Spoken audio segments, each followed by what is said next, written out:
September 15th, 2025. 4:18 p.m., Southern Caribbean Sea.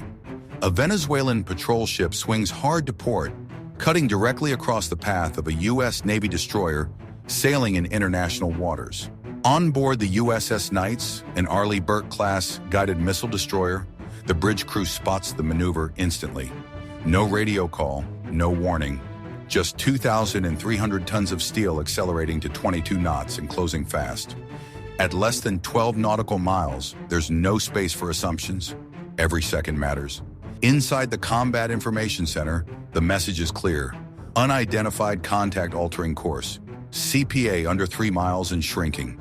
The captain's response is calm but firm. Maintain ROE. Log everything. Hail once, then go active. Bridge-to-bridge transmissions go out in English, then in Spanish. Silence. The Venezuelan vessel isn't drifting off course. It's choosing this path. The Nitze escalates posture. Electronic countermeasures hum online. Long-range cameras lock in. The ship's 5-inch gun rotates just enough to be seen. Subtle, deliberate, but not a drill. Everyone on board knows what's unfolding. For the next 8 minutes, every radar sweep, every engine tone, every movement of the Venezuelan ship is recorded. One misstep from either side and posturing turns to escalation. Rewind. 21 nautical miles out, that's when the contact first appeared on radar. At first harmless, low speed, steady heading. But at 4:11 p.m., its speed jumped from 12 knots to 22 in less than 2 minutes. Unusual. The CIC tagged it as Track Sierra 17-9er, a Guaiquerí-class patrol ship identifiable by its twin-mast array, forward-mounted automalera gun, and a hull signature already stored from past encounters. By 4:12, its course was aggressive, a direct intercept vector toward Nitze's starboard bow. The destroyer was 34 miles from Venezuela's coast, well outside territorial waters, but procedures are procedures. Unidentified Venezuelan naval vessel. This is U.S. Warship on international transit. Alter course immediately. No answer. Second hail, this time in Spanish. Silence. This wasn't miscommunication. It was intent. The Nitze elevated its posture. SLQ-32 electronic warfare systems began logging emissions. Every radar ping, every trace, every movement was recorded. Rules of engagement were crystal clear. Warn, show presence, prepare to respond. By 4:22, the Venezuelan vessel pushed harder. Now at 26 knots, diesel turbines straining, exhaust haze spilling across the horizon. Bridge watch went silent. CIC confirmed. Contact maneuvering with intent. CPA 2.1 nautical miles. Time to CPA 6 minutes. This was no shadow. This was pressure. Personnel visible on deck. Helmets on.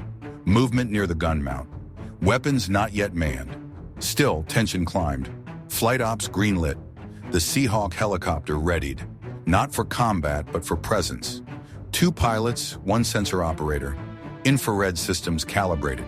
At 4:26 p.m., the Seahawk dropped to 200 feet above the waterline, closing fast. Its mission, identify posture and deliver a message. Silent but unmistakable. We see you. We're ready. At 1.5 nautical miles, the helicopter leveled out. No flyover, just presence. Then came the green laser, pulsing directly across the Venezuelan bridge windows. Impossible to ignore. Broadcast followed. Venezuelan naval vessel. This is U.S. Navy helicopter. You are operating unsafely in international waters. Alter course now. Repeated in Spanish. Movement stirred. Binoculars raised. A wave from the deck. Unclear if signal or defiance. The Seahawk's optics recorded everything.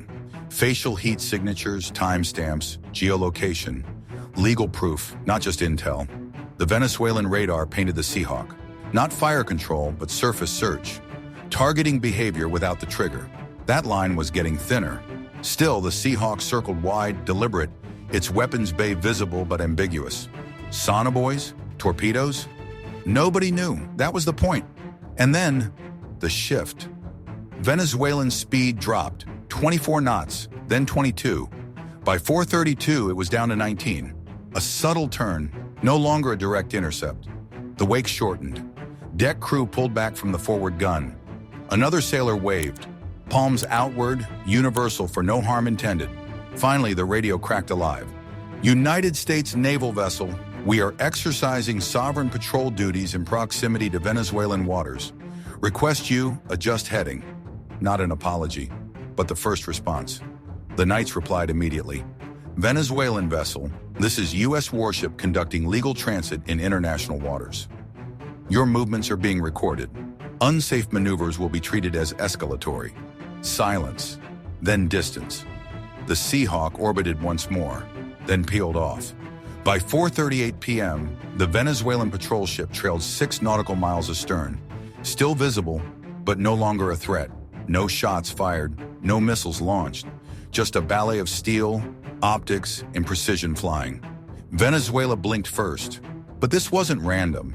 Just 2 weeks earlier, U.S. Southern Command confirmed the kinetic destruction of Venezuelan smuggling vessels suspected of carrying synthetic opioids northbound. Clean strikes, conducted by Coast Guard drones, backed by Navy ISR. Caracas bristled. Within days, Venezuelan patrols surged outward. Erratic patterns, overflights by light attack jets, no weapons loaded, but their sensors active. The Knights encounter wasn't an attack, it was theater, a message in steel. Venezuela's doctrine isn't about matching firepower, it's about friction, creating tactical pressure, slowing things down, forcing Washington to think twice. And the U.S. response? Professional, predictable, controlled, presence without provocation, surveillance without suppression. The facts speak for themselves. Logged, time-stamped, recorded. Because in modern maritime standoffs, sometimes the most powerful weapon isn't the missile. It's the memory card in a Seahawk sensor pod.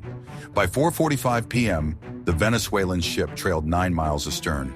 The Knights held steady, calm, professional, unprovoked, a line drawn, visible, undeniable. Venezuela sent a message. We're not backing down. The U.S. reply was louder. We're not blinking. No shots fired, but the Caribbean just grew hotter. A flashpoint defined not by missiles, but by perception, politics, and proximity. So here's the question. Should the U.S. respond more aggressively to encounters like this? Or is restraint the smarter weapon? Drop your thoughts in the comments. And if you want more real-world encounters like this one, because next time Venezuela plays chicken with a destroyer, they might want to pick a smaller bird.